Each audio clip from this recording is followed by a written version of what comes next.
Hello అండి, నమస్తే. Welcome to విజయ మా ఊరు ఆడియో బుక్స్ ఛానల్. నేను విజయలక్ష్మిని. ఫ్రెండ్స్, నవల స్రవంతిలో శ్రీమతి పెబ్బిలి హైమవతి గారి నవల సృష్టిలో తీయనిది ధారావాహికగా మీకు వినిపిస్తున్నాను కదా. మరి ఈ రోజు సృష్టిలో తీయనిది నవల ధారావాహిక 3వ భాగం వినిపించబోతున్నాను. మరి కథలోకి వెళ్లే ముందు ఒక చిన్న రిక్వెస్ట్ అండి. ఆడియో పూర్తిగా వినండి. నచ్చితే గనుక తప్పకుండా లైక్ చేయండి, షేర్ చేయండి, కమెంట్ చేయండి. అలాగే ఈ కథ మీద అలాగే ఆడియో మీద మీ అభిప్రాయాలను తప్పకుండా నాకు తెలియజేయండి. ఎందుకంటే మీ అభిప్రాయాలను కమెంట్స్ రూపంలో నాకు తెలియజేస్తే ఇంకా ఎలాంటి నవలను చదవాలి, ప్రజెంటేషన్ ఎలా ఇవ్వాలి అన్నది నాకు ఇంకా బాగా అర్థమవుతుంది. మీకు నచ్చే విధంగా ప్రజెంట్ చేయగలుగుతాను. సో కాబట్టి మీ అభిప్రాయాలను తప్పకుండా నాకు తెలియజేయండి. మరి కథలోకి వెళ్ళిపోదాం. ఈ రోజు మీకు వినిపిస్తున్నాను శ్రీమతి పెబ్బిలి హైమవతి గారి సృష్టిలో తీయనిది నవల ధారావాహిక 3వ భాగం.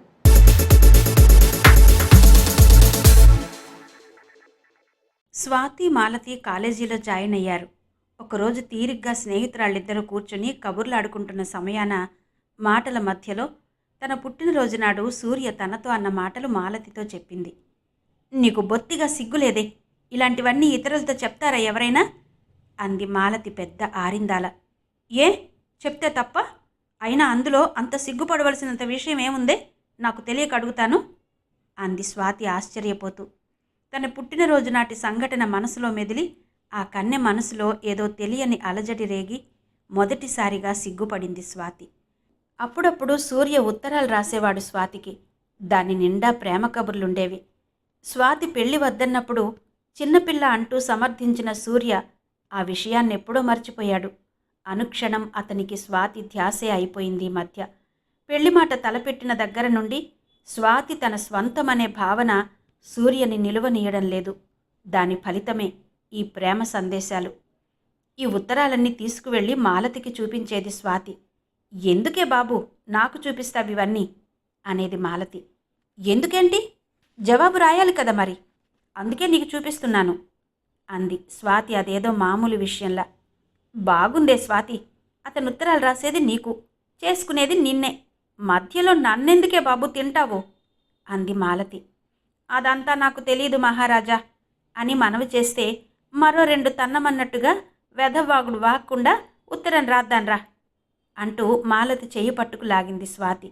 ఇద్దరూ కలిసి పెరట్లో బాదం చెట్టు కింద కూర్చుని నానా తంటాలు పడి సూర్యకి ఉత్తరం రాశారు. రోజులు నిమిషాల్లా గడిచిపోతున్నాయి. స్వాతి, మాలతి ఇంటర్ పాస్ అయి డిగ్రీలో చేరారు. మాలతికి ఎకనామిక్స్ అంటే ఇష్టం. మాలతితో పాటే స్వాతి కూడా BAలో చేరిపోయింది. ఇప్పుడు గతంలోలా సరదాకు కూడా స్నేహితురాళ్ళిద్దరూ పోట్లాడుకోవడం లేదు. గతంలో మాదిరిగా మాలతిని సహాయం అడగకుండా సూర్యకి తనే స్వయంగా ప్రేమలేఖలు రాస్తోంది స్వాతి.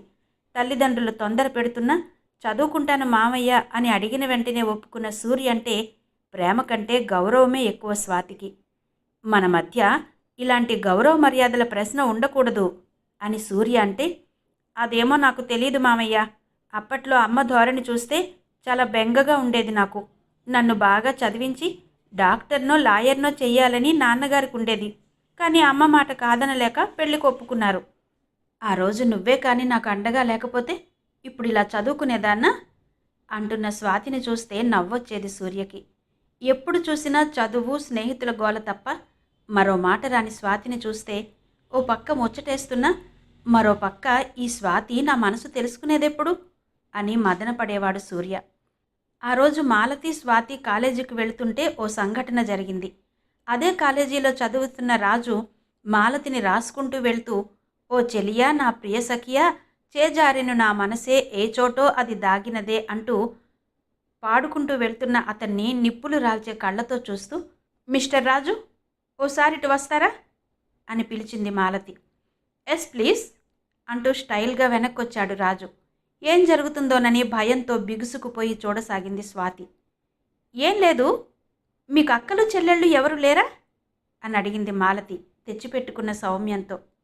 లేకేవండి, అందరూ ఉన్నారు, కానీ ప్రియురాలే లేదు అన్నాడు తాను ఏమీ తీసిపోనట్టు విలాసంగా. ఓహో అలాగా, ఈ మధ్య మీ మానసిక పరిస్థితి బాగున్నట్టు లేదు, అందుకని మా నాన్నగారిని మీ ఇంటికి పంపిద్దామని అంది మాలతి వెటకారంగా. ఎందుకండి, ఆయన ఏమైనా డాక్టరా అన్నాడు మరింత వేళాకోళంగా. కాదులేండి, మన పెళ్లి గురించి మాట్లాడేందుకు. అదేగా మీ వ్యాధికి తగిన మందు. ఇకపైన మీ మనసు ఎటు జారిపోయిందోనని ఇలా వెతుక్కోనక్కర్లేదు అందరి దగ్గర, అంది మాలతి పదునుగా చూస్తూ. ఆ మాటలు వినడంతోనే జావకారిపోయిన రాజు, ఆ అబే ఎందుకు అన్నాడు తడబడుతూ, ఇందాకటి పోజు మచ్చుకైనా లేకుండా. మిస్టర్ రాజు, కాస్త ఒళ్ళు దగ్గర పెట్టుకుని మసులుకోండి. అందరూ ఉన్నారు, ప్రియురాలే లేదని చాలా పాత జోకే వేశారు. తీరా పెళ్లి మాటలకొస్తే నీళ్లు నములుతున్నారు. ఇదే నీ చెల్లెలు నిర్మలనంటే ఎలా ఉంటుందో ఒక్కసారి ఊహించండి. ఏమలా చూస్తారు? అందరూ నీ చెల్లెల్లాంటి వారు కారా? ఇక ముందు ఇలాంటి పిచ్చి వేషాలు వేస్తే నోటితో చెప్పను, చేత్తో చెప్తాను. రావే స్వాతి అంటూ విసురుగా వెళ్ళిపోయింది మాలత అక్కడి నుంచి.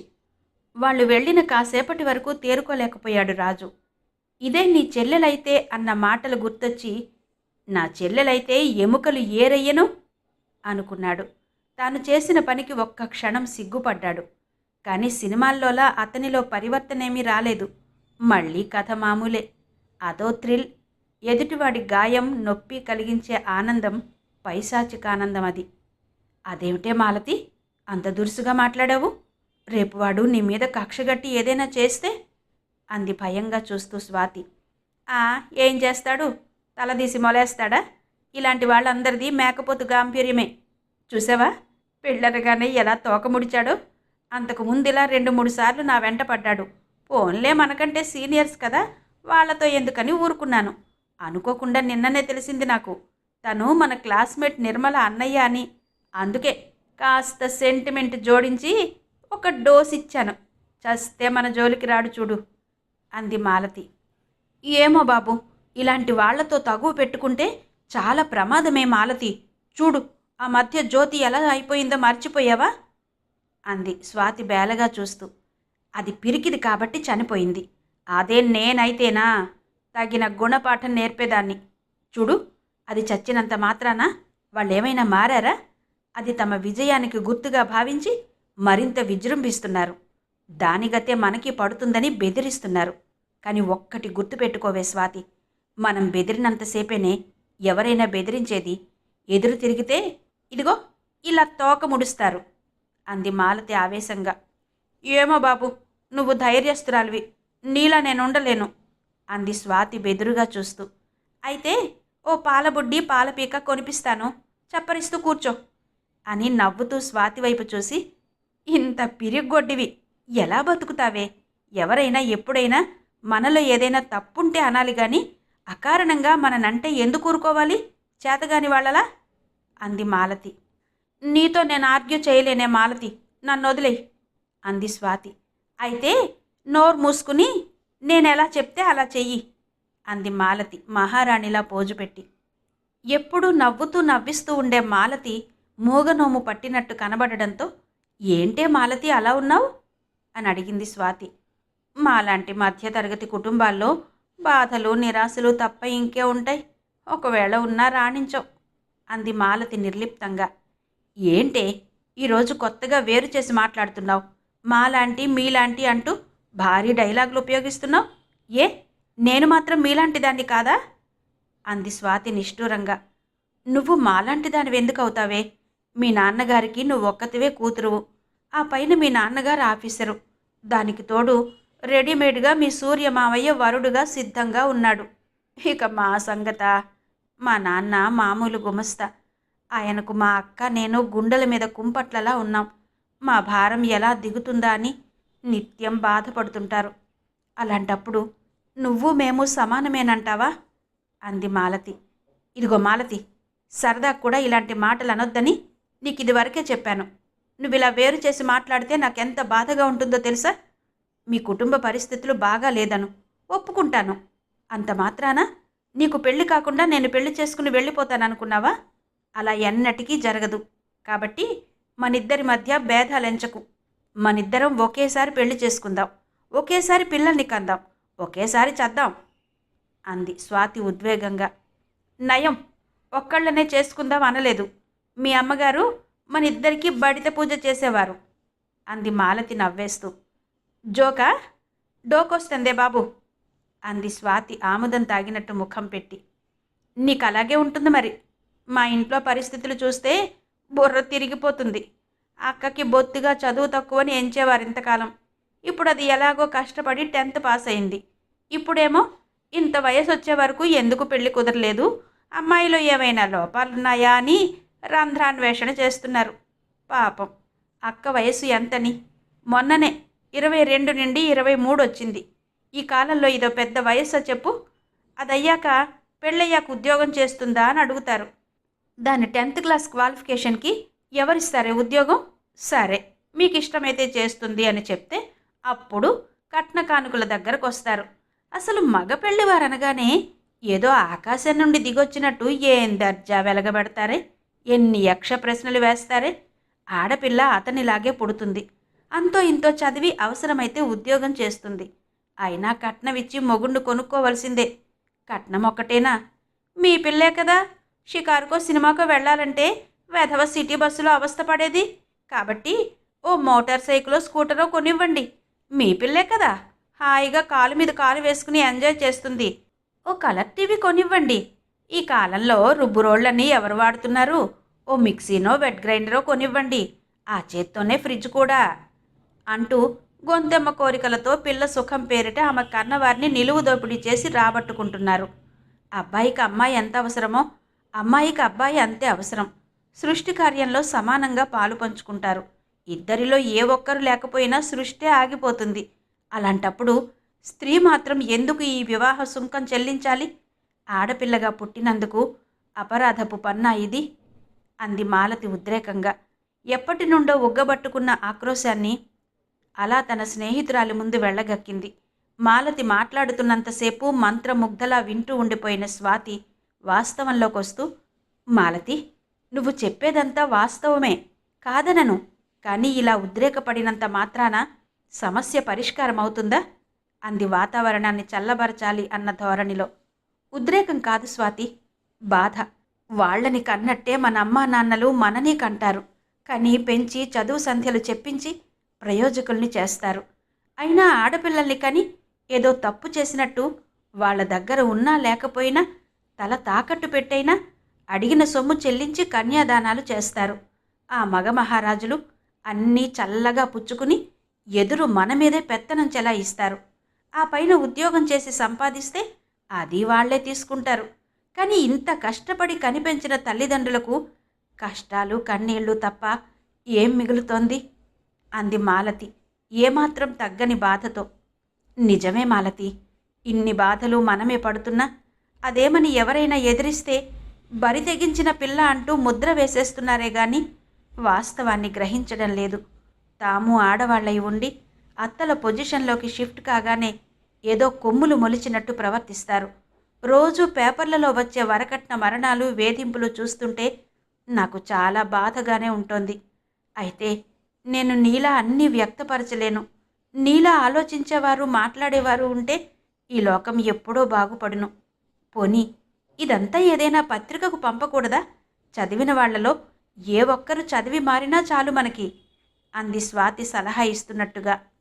పిచ్చి స్వాతి, ఈ జరిగే దారుణాలన్నీ వారికి తెలియకే చేస్తున్నారంటావా? నిజంగా నిద్రపోతున్న వాళ్ళని ఎవరైనా లేపగలరు.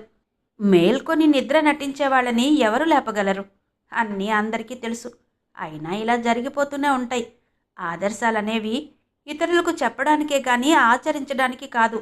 ఏదో ఉపన్యాసాలు ఇచ్చినంత మాత్రాన, పత్రికల్లో వ్యాసాలు రాసినంత మాత్రాన మారిపోయే సమాజమే మనదైతే కట్నం చట్టవిరుద్ధమని చట్టం చేసినా ఇంకా కొనసాగుతూనే ఉంది. చూసావా, చట్టం న్యాయం అంటూ వేదికలెక్కి ఉపన్యాసాలిచ్చే పెద్ద మనుషులు చాటుగా తమ పుత్రరత్నాలకి కట్నాన్ని ఏదో రూపంలో దండిగా పుచ్చుకుంటూనే ఉన్నారు. ఏం చేస్తాం మాలతి, మన సమాజం అలా ఉంది. ఆడపిల్లలకు కూడా మగపిల్లాడితో పాటు సమాన ఆస్తి హక్కు ఉంటే ఈ కట్నాల బెడద ఉండదేమో, అంది స్వాతి ఆలోచనగా. ఏమి హక్కులే స్వాతి, ఇదివరకు సమాన ఆస్తి హక్కు కల్పిస్తూ చట్టం చేసింది ప్రభుత్వం. ఎంతవరకు అమలైంది చట్టం? అసలు ఆస్తులు ఉన్న వాళ్ళ సంగతి పక్కన పెట్టు స్వాతి. ఇప్పుడొచ్చిన చిక్కల్లా ఏ ఆస్తి లేని వాళ్ల గురించే. మా అక్క సంగతే తీసుకో. నాన్నగారి ఉద్యోగము, మేముంటున్న ఆ చిన్న పెంకుటిల్లు తప్ప మాకు వేరే ఆదాయం ఏమీ లేదు. కానీ వచ్చిన వాళ్లకు ₹1,00,000 కట్నం, అందులో 10% అంటే మరో 10,000 ఆడపడుచు లాంఛనాలట. సూటు బూటు వాచి కలర్ టీవీ మిక్సీలతో పాటు అలకపాన్పు మీద మోటార్ సైకిల్ అట. ఆ పైన పెళ్లి ఖర్చులు. ఎక్కడి నుండి తెస్తారు నాన్నగారు ఇదంతా? అమ్మ ఈ సంబంధం వద్దంటుంది. నాన్నగారు ఆఫీసులో అన్ని రకాల లోన్స్ పెట్టి 2,00,000కు మించి తేలేనంటున్నారు. ఉన్న ఈ చిన్న ఇల్లు అమ్మేస్తే మా తర్వాత మా ఇద్దరి తమ్ముళ్ల మాటేంటి? అంది మాలతి విసుగ్గా. మరిదంతా చూసి అక్క ఏమంటోంది? అంది స్వాతి. ఏమంటుంది? నాలాగే బాధపడుతోంది. కానీ అమ్మా నాన్నలకు ఎదురు చెప్పలేక ఈ పెళ్లికి ఒప్పుకుంటోంది.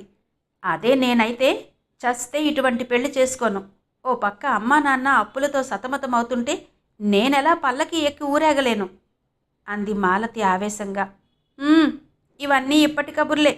ఆ సమయం వచ్చేసరికి నువ్వే మారతావు అంది స్వాతి ఆట పట్టిస్తున్నట్టుగా. చూడు ఏం చేస్తానో నా పెళ్ళి. ఈ మాలతి చెప్పేదొకటి చేసేదొకటి కాదు. ఏం చెప్తానో అదే చేస్తాను. నా పెళ్ళి నా తల్లిదండ్రులకు ఎన్నడూ భారం కానియ్యను అంది మాలతి స్థిరంగా. ఏ పని చేస్తూ ఉన్నా ఆ రోజంతా అదే విషయం ఆలోచిస్తూ ఉండిపోయింది మాలతి.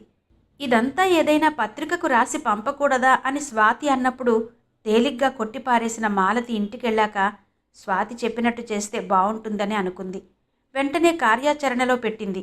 తన భావాలన్నింటినీ క్రోడీకరించి ఒక వ్యాసాన్ని తయారు చేసింది. అందులో ఎన్నో ప్రశ్నలు, సందేహాలు, అలాగే తనకు తోచిన ఎన్నో పరిష్కార మార్గాలు సూచిస్తూ ఆడదాని జీవితం కేవలం పెళ్లికే పరిమితం కాదని, పెళ్లితోనే ముగిసిపోదని చెప్తూ పెళ్లి, సంసారం అనేవి స్త్రీకి ఎంత అవసరమో పురుషుడికి అంతే అవసరమని, పెళ్లి అనేది జీవితంలో ఒక పార్టే కానీ అదే మొత్తం జీవితం కాదంటూ రాసింది.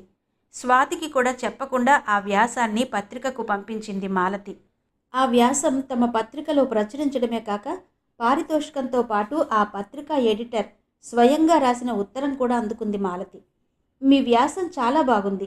ఈనాటి యువతరానికి చాలా స్ఫూర్తిదాయకంగా ఉంది. ఇలాంటివే మరిన్ని మంచి రచనలు మీ కలం నుండి జాలువారాలని ఆకాంక్షిస్తూ అభినందనలతో అని ఉంది అందులో. మాలతి ఆ ఉత్తరాన్ని పదే పదే చదువుకుని మురిసిపోయింది. వెంటనే ఉత్తరాన్ని, వారు పంపిన డబ్బుని పట్టుకుని స్వాతి దగ్గరకు పరుగు తీసింది. వెలిగిపోతున్న ముఖంతో వచ్చిన మాలతిని చూసి, ఏంటే సంగతి, ముఖం మతాబులా వెలిగిపోతుంది అంది స్వాతి. చత్, నీ ఉపమానం తగలయ్యా. ఎన్నిసార్లు చెప్పాలే నీకు? నా ముఖాన్ని 2 నిమిషాలు వెలిగి ఆరిపోయే మతాబుతో పోల్చొద్దని అంది మాలతి బుంగమూతి పెట్టి. సరేలే, సంగతి ఏంటో చెప్పాడు అంది స్వాతి కవ్వింపుగా. రాక్షసి, నిరంతరం నన్ను ఏడిపించడం తప్ప నీకు వేరే పనేం లేదు కదా. చూడు ఈ పత్రిక. ఈరోజు నువ్వు చెప్పినట్టే ఒక వ్యాసం రాసి పంపాను. అది వేసుకున్నారు చూసావా ఇందులో? ఇదిగో ఈ డబ్బులు మనిద్దరికీ చెరిసగం అంటూ తనకొచ్చిన పారితోషికం నుండి సగం తీసి స్వాతి చేతిలో పెట్టింది మాలతి. నిజంగా? What a wonder! నేనేదో యథాలాపంగా అంటే దాన్ని నిజం చేసావే నువ్వు అంటూ పత్రిక పేజీలు తిప్పి గబగబా వ్యాసం చదివేసింది. ఎంత బాగా రాసావే మాలతి! నిజంగా నువ్వు చాలా గ్రేటే బాబు. సరేగాని ఈ డబ్బులు ఎందుకే నాకు అంటూ తిరిగి స్నేహితురాలకి ఆ డబ్బులు ఇవ్వబోయింది స్వాతి. అదేం కుదరదు. మనిద్దరిలో ఎవరికేది దొరికినా అది ఇద్దరికీ 50-50 కదా అంది మాలతి ఆ డబ్బులు తిరిగి స్వాతి చేతిలో పెట్టేస్తూ. అవునే మాలతి, ఇంత బాగా ఎలా రాయగలిగావే? నాకు చాలా ఆశ్చర్యంగా ఉంది. ఇదంతా మా కమలక్క పుణ్యమేనే. అక్క మూలంగా నాకు రీడింగ్ హ్యాబిట్ అలవడింది. నీకు తెలుసు కదా, నా తీరిక సమయం అంతా పుస్తకాలు చదవడానికే వెచ్చిస్తానని. చాలా రోజుల క్రితం వరకట్నం ఇచ్చుకోలేక హైదరాబాదులో ఒక వ్యక్తి తన 3 చెల్లెళ్లతో పాటు చార్మినార్ నుండి దూకి చనిపోయాడని చదివాను పేపర్లో. అలాగే ఎప్పటికప్పుడు ఈ వరకట్న చావులు, అత్యాచారాల గురించి వింటుంటే, చదువుతుంటే కోపంతో నా ఒళ్ళు దహించుకుపోయేది. కనీసం నా వరకైనా ఈ దురాచారాన్ని సాగనివ్వరాదని పట్టుదల నాకు. అందుకే అంత ఖచ్చితంగా చెప్పానా రోజు, నేను కట్నమిచ్చి పెళ్లి చేసుకోనని అంది మాలతి ఎక్కడో ఆకాశంలో చూపులు నిలిపి.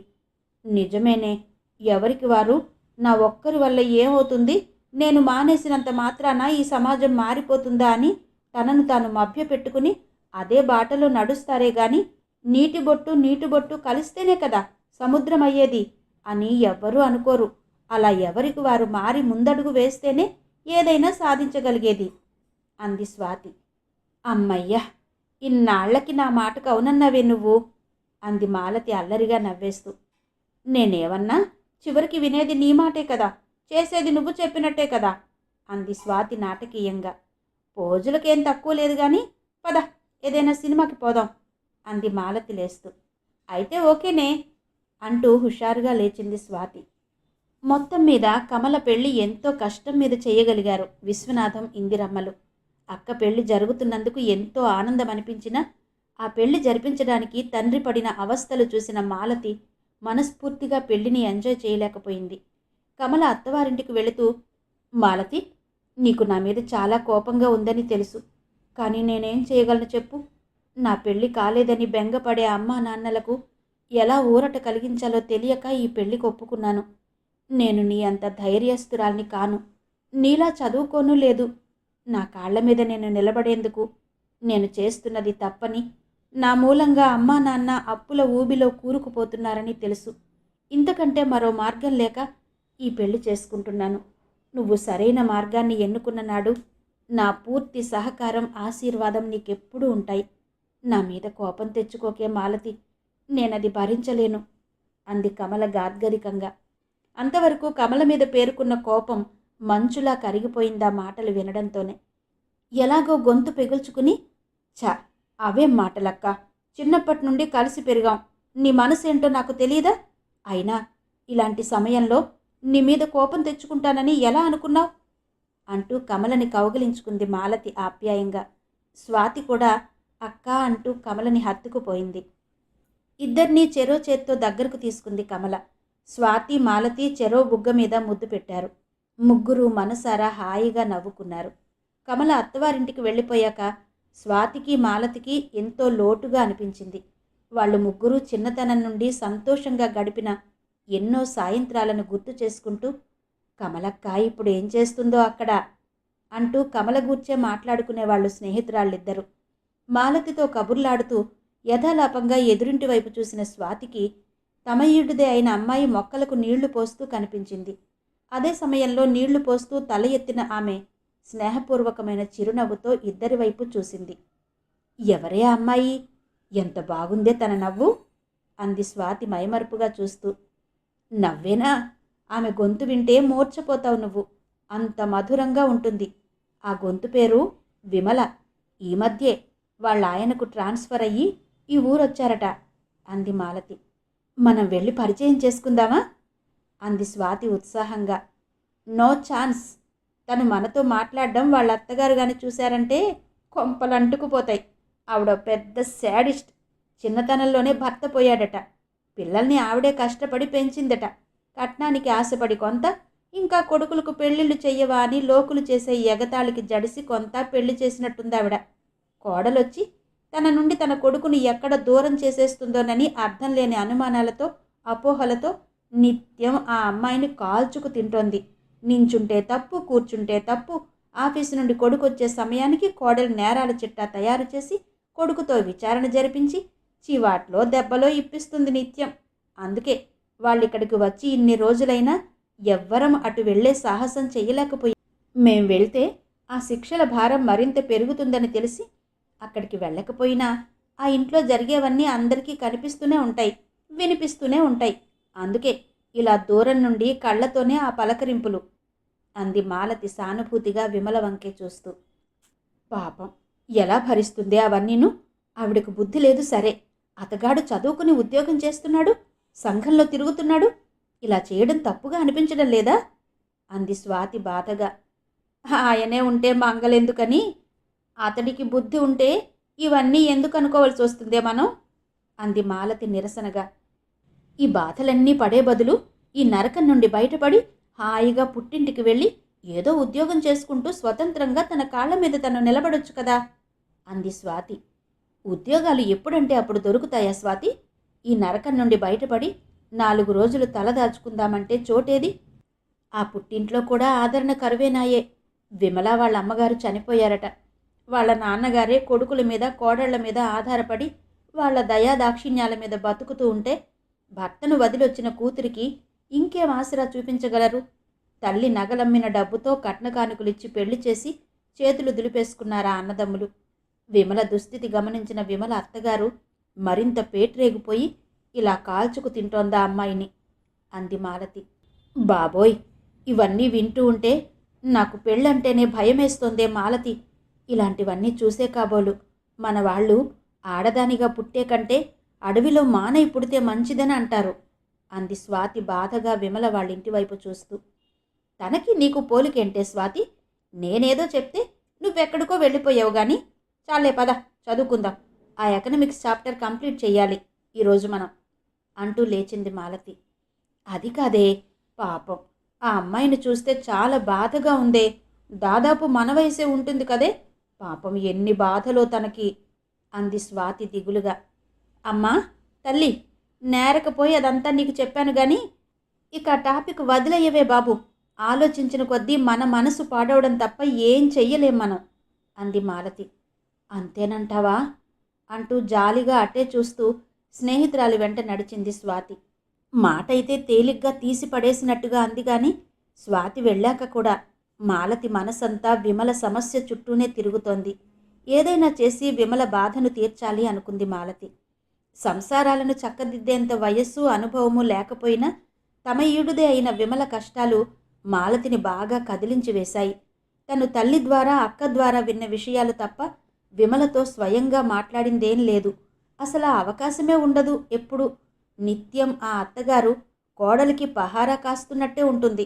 ఉదయం పూట దైవ ప్రార్థన చేస్తూ విమల పాడే కృతులు శ్లోకాలు, సాయంత్రం పూట అత్త ఆరళ్లకు భర్త పెట్టే హింసలకు పెట్టే శోకాల రూపంలో విమల గొంతు వినడం తప్ప మరో మాట వినిపించదా ఇంట్లో నుండి. ఎలాగైనా విమలతో మాట్లాడాలనే మాలతి కోరిక విమల అత్తగారి ఆకస్మిక ప్రయాణం వల్ల తీరింది. ఒసై విమల, నేను లేను కదా అని ఇరుగింటికి పొరిగింటికి పెత్తనాలకి వెళ్ళావని తెలిసిందో, వచ్చాక చెండా లోడదీయిస్తాను. ఈ 4 రోజులు ఇష్టారాజ్యం అన్నట్టు అది ఇది చేసుకుని దిమ్మచక్కలా కూర్చుని మెక్కి నా కొడుకుని ఎండగట్టావనుకో, తాట ఒలిపించేస్తాను జాగ్రత్త అంటూ ఆటో ఎక్కి కదిలే వరకు వార్నింగ్లు ఇస్తూనే ఉందావిడ. అదంతా కిటికీలో నుండి చూస్తూనే ఉంది మాలతి. అమ్మా ఇప్పుడే వస్తాను అంటూ తల్లి వెనక నుండి చెప్పేది కూడా వినిపించుకోకుండా గబగబా చెప్పులు తొడుక్కుని విమల ఇంట్లోకి వెళ్ళింది. అత్తగారటు వెళ్ళగానే తలుపు వేసుకోబోయిన విమల మాలతిని చూసి ఆగిపోయింది. మీరా అంటూ ఆశ్చర్యంగా చూస్తూ. లోపలికి రావచ్చా అంది మాలతి. ఓ ష్యూర్, రండి లోపలికి అంటూ అడ్డు తొలగింది విమల. ఊరెళ్ళినట్టున్నారు మీ అత్తగారు, మళ్ళీ ఎప్పుడొస్తారు అంది మాలతి చుట్టూ పరిశీలనగా చూస్తూ. అత్తగారి మాట రావడంతో ఉలిక్కి పడ్డట్టుగా చూస్తూ, అవును, వాళ్ళ తమ్ముడు గారు ఊరెళ్ళారు. వాళ్ళ అమ్మాయి పెళ్లి పనుల్లో సాయానికని. ఇంకా వారం రోజులుంది పెళ్ళి అంది విమల. అయితే ఈ వారం రోజులు మీకు ఆట విడిపన్నమాట అంది మాలతి ఆనందంగా చూస్తూ. ఏం ఆట విడుపు, నా కూతురే నా మీద పెద్ద సిఐడి. మా అత్తగారు లేనప్పుడు అదే నా మీద పెత్తనం చేస్తూ ఉంటుంది అంది విమల పేలవంగా నవ్వుతూ. ఛ, అదేంటి, సహజంగా పిల్లలకి తల్లిదండ్రుల మీద ప్రేమ ఉంటుంది కదా అంది మాలతి తెల్లబోయి చూస్తూ. సహజంగా ఉంటుంది, కానీ మా ఇంట్లో అంతా వ్యతిరేకమే. మొగుడు ముండంటే ముష్టుకొచ్చినవాడు అదే అన్నాడట. అలా మా అత్తగారు మా వారు అనే మాటల చేతలు చూసి మా అమ్మాయి అలుసు కట్టేసింది. అది అడిగిందేదైనా నేను ఇవ్వకపోతే నాన్నకి చెప్పనా 2 తంతే అప్పుడు బుద్ధొస్తుంది నీకు అంటూ అది నన్ను బ్లాక్మెయిల్ చేస్తుంది. ఆవిడెప్పుడైనా ఊరు వెళితే ఫోన్ చేసి మీ అమ్మ ఏం చేస్తుందే, ఈ పూట ఏం వండింది, మధ్యాహ్నం పూట నేను లేను కదా అని పని పాట మానేసి బాగా తిని పడుకుందా అని ఆరాలు. ఫోన్లోనే అక్కడి నుండి ఇక్కడికి ఆర్డర్లు అంది విమల కన్నీళ్లతో. మరి మీ వారు అంటూ అర్ధోక్తిలో ఆగిపోయింది మాలతి. స్వతహాగా మా ఆయన మంచివారే, కానీ తల్లి మాట ఆయనకు వేదవాక్కు. ఆవిడ చేసింది రైటు, చెప్పేది శాసనం. ఎందుకంటే చిన్నప్పటి నుంచి తమని కష్టపడి పెంచి పెద్ద చేసిందన్న విశ్వాసం, గౌరవం.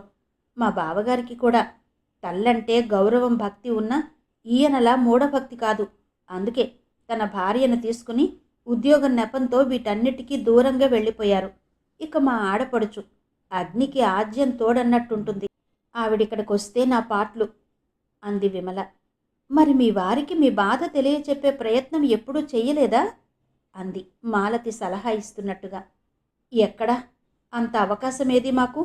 రాత్రి 11 గంటల వరకు తల్లితో పాటు ఆ టీవీ చూస్తూ ఆ సీరియల్స్లోని అత్తాకోడళ్ల ఎత్తులు చిత్తులు గూర్చి కూలంకషంగా చర్చిస్తూ ఆ తర్వాత ఏం జరగబోతుందో ముందే ఊహాగానాలు చేసేస్తూ పనిలో పనిగా అందులో కోడళ్ల మాదిరి నేనెక్కడ తిరగబడతానోనని ముందు జాగ్రత్తగా నా మీద ఎదురు దాడికి దిగుతారు.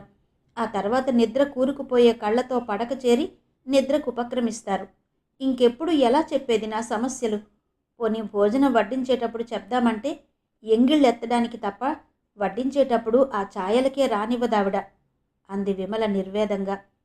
ఇన్ని బాధలు భరిస్తూ ఎలా ఉండగలుగుతున్నారండి మీరిక్కడ?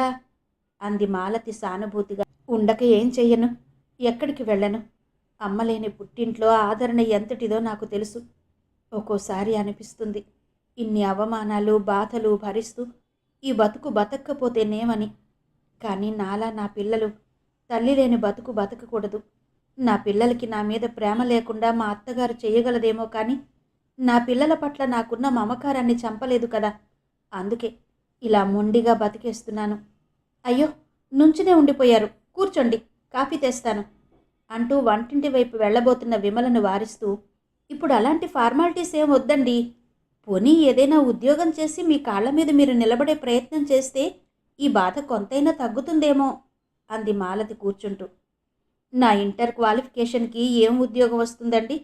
ఇంటర్ సెకండ్ ఇయర్ పరీక్షలు రాస్తుండగా మా అమ్మ క్యాన్సర్తో చనిపోయింది. నాకింకా చదువుకోవాలనున్నా మా అన్నలు నా భారం దింపుకోవాలని ఈ పెళ్లి చేశారు. మా నాన్నగారు నా స్థితి చూసి కన్నీరు పెట్టుకోవడం తప్ప ఏం చెయ్యలేరు అంది విమల. సారీ అండి, ఇవన్నీ అడిగి మిమ్మల్ని మరింత బాధకు గురి చేసినట్టున్నాను అంది మాలతి బాధగా. ఇది ఒకనాటితో పోయేదా ఏంటి? ఇవన్నీ ఎప్పుడూ ఉండేవే. నా సంగతికేం గాని మీ సంగతులు చెప్పండి అంది విమల. ప్రత్యేకంగా ఏం లేవండి. నేను బిఏ ఫైనల్ ఇయర్ చదువుతున్నాను. 2 తమ్ముళ్ళు, అక్క, నేను, అంతే అంది. మొన్న వచ్చిన అమ్మాయి ఎవరు? మీ ఫ్రెండా? అంది విమల. అవును, తన పేరు స్వాతి. ఇక్కడికి దగ్గరే వాళ్ళిల్లు అంది మాలతి. కాసేపు కూర్చున్నాక వెళ్ళొస్తానండి అంటూ లేచింది మాలతి. అప్పుడప్పుడు రండి అని కూడా చెప్పలేను. నా గూర్చి ఆలోచించి మీ మనసు పాడు చేసుకోకండి. కొన్ని జన్మలింతే అంది విమల నవ్వడానికి ప్రయత్నిస్తూ. జాలిగా చూస్తూ వెళ్ళిపోయింది మాలతి. ఆ రోజు సాయంత్రం విమల గూర్చి తాను తెలుసుకున్నదంతా స్వాతికి చెప్పింది మాలతి. సహనంలో భూదేవికి మించిన ఓర్పు స్త్రీకి ఉంటుంది అంటే ఏంటో అనుకున్నాను. ఆ మాటలు అక్షర సత్యాలు అనిపిస్తున్నాయే స్వాతి విమలను చూస్తే అంది మాలతి. అబ్బా, ఇక చెప్పకే బాబు, అవన్నీ వింటుంటే మనసు కలిచివేసినట్టుందే. ఇవన్నీ విన్నాక ఒక్కసారి అతన్ని కలిసి చెడమడ తిట్టేయాలనిపిస్తోందే అంది స్వాతి. నాకు అలాగే అనిపించింది స్వాతి. కానీ మనం వాళ్ళ జీవితాల్లోకి ఎంటర్ అయితే ఇది ఈగో ప్రాబ్లంగా మారిపోయి విమల గారికి ఇంకా నష్టం కలుగుతుందేమోనని ఆలోచిస్తున్నానే. ఇన్నాళ్ళు మీ ఇల్లు మా ఇల్లు, స్కూలు కాలేజీ, మన అమ్మా నాన్నలే ప్రపంచం అన్నట్టు తిరిగాం మనం. ఈరోజు లోకంలో ఇలాంటి మనుషులు కూడా ఉంటారా అని విస్తుపోతున్నాం. ఇదే మాట అమ్మతోనూ అక్కతోనూ అంటే 100కి 90 మంది ఇలాగే ఉంటారు, మనమే తెలివిగా మసులుకోవాలి అంటున్నారు. విమల అత్తగారికున్న అభద్రతా భావం ఆ ఇంట్లో ఈ అశాంతికంతటికీ కారణం. పెద్ద కోడలొచ్చి తన పెద్ద కొడుకుని ఎగరేసుకుపోయింది.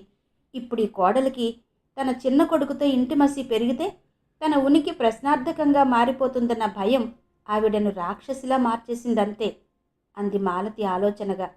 అదేం కాదులేవే, మన దేశంలో అత్తాకోడళ్ల పోరనేది తరతరాలుగా వస్తూ ఉన్నదే. వాళ్ళిద్దరూ సుఖంగా ఉంటే ఆశ్చర్యపడాలి గాని కొట్లాడుకోవడంలో వింతే ఉంది అంది స్వాతి. ఇద్దరూ పోట్లాడుకుంటే ఆ దారి వేరే. సమఉజ్జీలుగా నిరంతరం పోట్లాడుకుంటారు, గెలుపు ఓటములతో నిమిత్తం లేకుండా. కానీ ఇక్కడ విమల విషయంలో పోట్లాట ఏకపక్షంగానే జరుగుతూ ఉంది. దానికి ముగింపనేది ఆ అత్తగారి మరణంతోనే సాధ్యమనిపిస్తోంది నాకు అంది మాలతి. ఏమోనే, ఆ అత్త చావడం మాట దేవుడెరుగు. ఈ బాధలన్నీ పడలేక విమలగారు ఏమైనా అఘాయిత్యం చేస్తారేమోనని భయంగా ఉందే నాకు అంది స్వాతి. అలా అనకే, పైన తథాస్తు దేవతలుంటారట అంది మాలతి భయంగా చూస్తూ. మాలతి వచ్చి వెళ్ళాక అలా ఆలోచిస్తూ ఉండిపోయింది విమల ఎంతోసేపు. చీకు చింత లేకుండా ఎంత హాయిగా ఉన్నారో వాళ్ళు. ఏం పాపం చేశానని నా జీవితం ఇలా తయారైంది? తల్లి లేనప్పుడు ఎంతో ప్రేమ కనబరిచే సత్యమూర్తి తల్లి ఉంటే అంతలా రాక్షసంగా ప్రవర్తిస్తారే? ఎంత ఆలోచించినా సమాధానం దొరకని ప్రశ్నలా అయిపోయింది. ఆలోచిస్తూనే పనులన్నీ ముగించుకుని స్నానం చేసి మంచి చీర కట్టుకుని భర్త రాక కోసం ఎదురు చూస్తూ కూర్చుంది విమల. సత్యమూర్తి ఆఫీసు నుండి వచ్చాక ఎప్పటిలాగే ఎంతో ఆప్యాయంగా ఉన్నాడు. కూతురు మాధవి తల్లి వంక తండ్రి వంక మార్చి మార్చి చూసింది. నానమ్మ ఉంటే ఒకలా, లేకపోతే ఒకలా అమ్మతో మాట్లాడే తండ్రి తీరు దానికేం అర్థం కాలేదు. అందుకే తండ్రి వైపు అనుమానంగా చూసింది. సత్యమూర్తి కూడా బెదురుగా కూతురి వైపు చూశాడు. కూతురి తీరు చూసి మొదటిసారిగా విమలలోని స్త్రీ హృదయం మూలిగింది. ఏడాదికో 6 నెలలకో దక్కే ఆట విడుపు లాంటి ఆ సమయాన్ని కూతురు రాహువులా అడ్డు తగులుతోంది. దీన్ని కూడా అత్తగారు తీసుకువెళ్ళి ఉంటే ఎంత బావుండేది అనుకుంది. అత్తగారు లేని 7 రోజులు భర్తతో 7 క్షణాల్లా గడిపేసింది విమల. సత్యమూర్తి భార్యా పిల్లల్ని తీసుకుని పెళ్లికి వెళ్ళాడు. పెళ్ళయ్యాక అటు నుండి తిరిగొస్తూ తల్లిని వెంట పెట్టుకుని వచ్చేశాడు. పెళ్లికెళ్ళొచ్చిన తర్వాత మనవరాల్ని దగ్గర కూర్చోబెట్టుకుని తాను తెచ్చిన కొత్త బట్టలు వేసి ముస్తాబు చేస్తూ తాను లేనప్పుడు జరిగిన సంగతులన్నీ మనవరాల్ని అడిగి తెలుసుకుంది. వెంటనే నిప్పు తొక్కిన కోతిలా గంతులు వేస్తూ 4 వీధులకు వినపడేలా అరుస్తూ ఏదో మహాపరాధం జరిగినట్టు గందరగోళం సృష్టించింది. అసలే పరమ కోపిష్టైన సత్యమూర్తి తల్లి చెప్పే దాంట్లో నిజానిజాలు ఎంత అనేది పరిశీలించకుండానే ఆ వారం రోజులకు సరిపడా ఒకేసారి వడ్డీతో సహా వాతలు తేలేలా విమలను బాధేశాడు. అంత జరిగితే గాని ఆవిడ కడుపు మంట చల్లారలేదు. దాంతో దినదిన గండం నూరేళ్ళాయుష్ లాంటి ఈ బ్రతుకు బ్రతక్కపోతేనేమని గన్నేరు పప్పులు నూరుకుని తాగేసింది విమల. చచ్చేం సాధిస్తాను అని అంతవరకు మాట్లాడినా ఆ క్షణంలో బతికి ఈ నరకాన్ని భరించే కంటే చావే మేలని తెగించేసింది. భార్యను ఆ స్థితిలో చూసిన సత్యమూర్తి నిలువునా కదిలిపోయాడు. చావు బతుకుల మధ్య కొట్టుకుంటూ కూడా పిల్లలు పిల్లలు అంటూ అల్లాడిపోతున్న భార్యను చూస్తే జాలేసింది. పరుగున వెళ్ళి ఆటో తీసుకొచ్చి భార్యను హాస్పిటల్కు తీసుకెళ్ళిపోయాడు. తాను చెప్పిన మాటలు విని నాన్నమ్మ నాన్నతో కొట్టించింది. అందుకే అమ్మ చచ్చిపోతుంది. అమ్మ చచ్చిపోతే నాకు చెల్లికి లాలెవరు పోస్తారు, బొవ్వెవరు తినిపిస్తారు అనుకోగానే మాధవి బెంబేలెత్తిపోయింది. నానమ్మ, నాకు అమ్మ కావాలి అంటూ ఏడుస్తూ చుట్టుకుపోయిన మనవరాల్ని విదిలించుకొడుతూ, నన్ను వీధిలో పెట్టడానికి కాకపోతే మీ అమ్మ ఎందుకు చేసినట్టే ఈ పని? ముప్పొద్దులా తిని కూర్చుని ఉండలేక ఏం మాయరోగం వచ్చిందే దానికి అని శాపనార్థాలు పెట్టింది. తనను దగ్గరకు తీసుకుంటుందని ఆశపడిన మాధవి ఈ తిట్లు విని బిక్క చచ్చిపోయింది. విషయం విని చుట్టూ చేరిన వాళ్ళు, చాలేమ్మా చెప్పొచ్చావు, అవతల ఆ తల్లి చావు బతుకుల్లో ఉంటే ఇప్పుడు సాధింపులేనా? ఏ మనిషివమ్మా నువ్వు అని తలో మాట అనడంతో తల వంచుకుంది విమల అత్తగారు. హాస్పిటల్కు తీసుకెళ్లిన విమలని కేసు కనుక ఎవరూ అడ్మిట్ చేసుకునేందుకు ఒప్పుకోలేదు. పోలీస్ కేసు అయితే ఎవరు పడతారు? గవర్నమెంట్ హాస్పిటల్కు తీసుకెళ్ళిపోండి అన్నారు. సత్యమూర్తి కాళ్ల వేళ్ల పడగా చివరికి ఓ హాస్పిటల్లో అడ్మిట్ చేసుకున్నారు.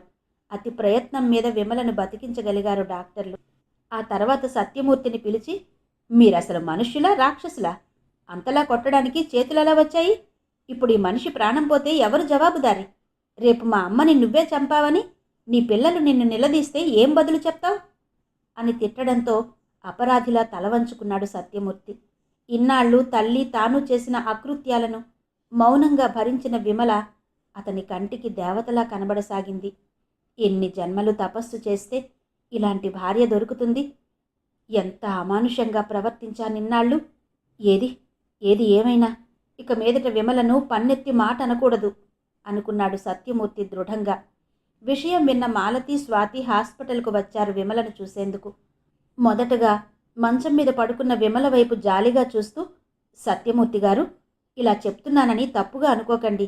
మీకు మీ అమ్మగారి మీద అపారమైన భక్తి గౌరవాలుంటే ఉండవచ్చుగాక, కానీ దాన్ని ప్రకటించుకునేందుకు భార్యను హింసించడం పద్ధతేనంటారా? జీవితాంతం మీతో కలిసి నడిచి మీ కష్టసుఖాల్లో పాలు పంచుకునే భార్యకు మీరిచ్చే బహుమతి ఇదేనా? నవలల్లో ఇలాంటివి చదివి ఏమోలే కథ కాబట్టి అలా రాశారు అనుకుంటాం. కానీ ఈరోజు మీ కుటుంబాన్ని కళ్ళారా చూశాక అలాంటివి యథార్థమే అనిపిస్తోంది నాకు. ఎవరికి ఇవ్వవలసిన స్థానం వారికి ఇచ్చి ఉంటే ఇప్పుడు ఈ పరిస్థితి వచ్చుండేది కాదు అంది మాలతి ఆవేశంగా. జరిగిన దానికి నేను చాలా బాధపడుతున్నాను. చేతులు కాలాక ఆకులు పట్టుకున్నట్టయింది నా పరిస్థితి. చచ్చిన పాముని ఇంకా చంపకండి. మరోసారి ఇలా జరగనివ్వను. ఇక నుంచి విమలను కంటిపాపలా చూసుకుంటాను అన్నాడు సత్యమూర్తి. మీలో ఇంత మంచి మార్పొస్తే అందరికంటే ఎక్కువ సంతోషించేది విమలగారే. తనకిది పునర్జన్మ లాంటిది. మీరింటికెళ్ళి ఏవైనా పనుంటే చూసుకుని పిల్లల్ని తీసుకురండి. అందాక మేమిక్కడుంటాం అంది మాలతి. ఇంటికొచ్చిన కొడుకును చూడటంతోనే కోడలికి ఎలా ఉంది అని అడగడం మాని ఎప్పటిలాగే చేతులు బారలు చేస్తూ విమలని శాపనార్థాలు పెట్టబోతున్న తల్లిని ఒక్క అరుపుతో నోరు మూయించాడు సత్యమూర్తి. ఇంత జరిగినా నీ కళ్ళు చల్లబడలేదా అమ్మా? అనుక్షణం మనకి అడుగులకు మడుగులొత్తుతూ అన్ని సేవలు చేసిన ఆ పిచ్చిది చావు బతుకుల మధ్య కొట్టుకులాడుతూ ఉంటే కొంచెమైనా జాలి లేదా నీకు? ఎందుకు ఏళ్ళొచ్చాయి? నన్ను రెచ్చగొట్టి దాన్ని కొట్టించడానికి తప్ప ఇంకెందుకు పనికి రాలేదు అంటూ పాలు కలిపి ఫ్లాస్క్లో పోసుకుని చంటిపిల్లను భుజం మీద వేసుకుని పెద్ద కూతురు చెయ్యి పట్టుకుని వీధిలోకి వెళ్తున్న కొడుకు వంక అయోమయంగా చూస్తూ ఉండిపోయిందావిడ. పుట్టి బుద్ధరిగాక తన్నింతవరకు ఎదిరించి మాట్లాడని కొడుకు ఈరోజు ఇలా మాట్లాడడంతో దిమ్మ తిరిగిపోయినట్టయిందామెకు. సత్యమూర్తి హాస్పిటల్కు వెళ్లేసరికి విమలకు కాస్త మెలకు వచ్చింది. భర్తను చూడ్డంతోనే వెక్కి వెక్కి ఏడుస్తూ పిల్లల వైపు చేతులు చాచింది ఆత్రంగా. విమల, నన్ను పిల్లల్ని ఏం చేసి పోవాలని ఇంత పని చేశావు? నేను మూర్ఖుణ్ణే, ఒప్పుకుంటాను. అందుకింత శిక్ష వేయడం న్యాయమేనా అంటూ చిన్నపిల్లాడిలా భార్య చేతులు పట్టుకుని ఏడుస్తున్న సత్యమూర్తిని చూసేసరికి అందరి కళ్ళు తడిశాయి. వాళ్ళిద్దరి మధ్య తామెందుకన్నట్టుగా మాలతి, స్వాతి వచ్చేశారు అక్కడి నుంచి. విమల హాస్పిటల్ నుంచి డిశ్చార్జ్ అయ్యాక ఇంటి స్వరూపమే మారిపోయింది. ఇప్పుడు ఆ ఇంట్లో నుంచి నవ్వులు కేరింతలు తప్ప తిట్లు శాపనార్థాలు వినబడ్డం లేదు. సినిమాల్లోలా విమల అత్తగారిలో సడన్గా పరివర్తన వచ్చి మంచిదానిలా మారకపోయినా రాక్షసిలా మాత్రం ప్రవర్తించడం లేదు.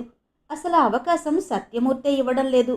అప్పుడప్పుడు ఆ ఇంటికి మాలతి, స్వాతి వచ్చి విమలతో కమ్మగా పాటలు పాడించుకుని వింటూ సత్యమూర్తిని అన్నయ్య అంటూ ఆప్యాయంగా పిలుస్తూ ఆ కుటుంబానికి ఆప్తుల్లా మారిపోయారిద్దరు. విమల మాత్రం మాలతితో మాట్లాడడం వల్లనే తన ఆలోచనలో మార్పు, తెగింపు వచ్చాయి. చివరికి తన జీవితంలో చిక్కులన్నీ తొలగిపోయాయని అనుకుంటూ ఉంటుంది ఎప్పుడు.